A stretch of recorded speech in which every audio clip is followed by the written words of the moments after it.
Ang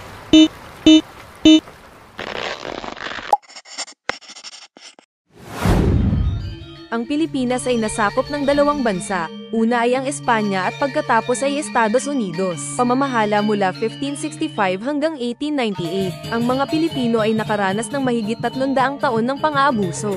Ngunit dinala ng mga Espanyol ang Kristyanismo at malalaking pagbabago sa kultura. Maraming Pilipino ang lumaban sa pamamagitan ng mga pag-aaklas tulad ng Katipunan na pinangunahan ni Andres Bonifacio, at sa Rebolusyong Pilipino noong 1898 hanggang 1902. Matapos manalo ang Amerika laban sa Espanya, nagsimula naman ang Amerikano na pamamahala mula 1898 hanggang 1946. Bagamat nagdala ang Amerika ng mga paaralan, infrastruktura, at serbisyong pangkalusugan, hindi natuwa ang mga Pilipino sa pagiging kolonya pa rin ng isang banyaga. Nagkaroon ng digmaang Pilipino-Amerikano mula 1899 hanggang 1902, kung saan ipinaglaban ng mga Pilipino ang kanilang kalayaan. Gayunpaman, ang Amerika ay nagtagumpay sa digmaang ito, at patuloy ang pamamahala nila sa bansa, ngunit ang mga Pilipino ay patuloy na naghangad ng kalayaan.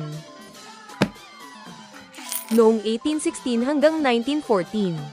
Samantala, ang Indonesia naman ay sinakop ng mga Dutch sa isang mahabang panahon.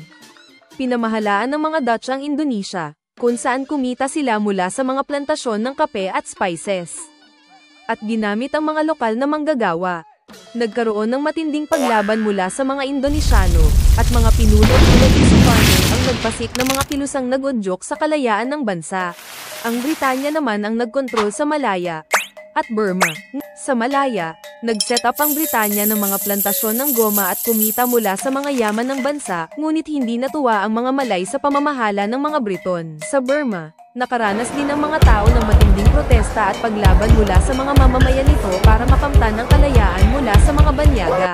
Sa Indochina, Vietnam, Cambodia, Laos, ang mga bansa ay pinamunuan ng Pransya. Habang nagtatayo ang Pransya ng mga kalsada at lungsod, pinipiga naman nila ang mga yaman ng mga bansa at pinipilit ang mga tao na sumunod sa kanilang mga patakaran. Ang mga lider tulad ni Ho Chi Minh ay nagsimula ng mga kilusan laban sa Pransya, na nagresulta sa digmaang Vietnam at sa huli, nagbigay daan sa kalayaan ng Vietnam.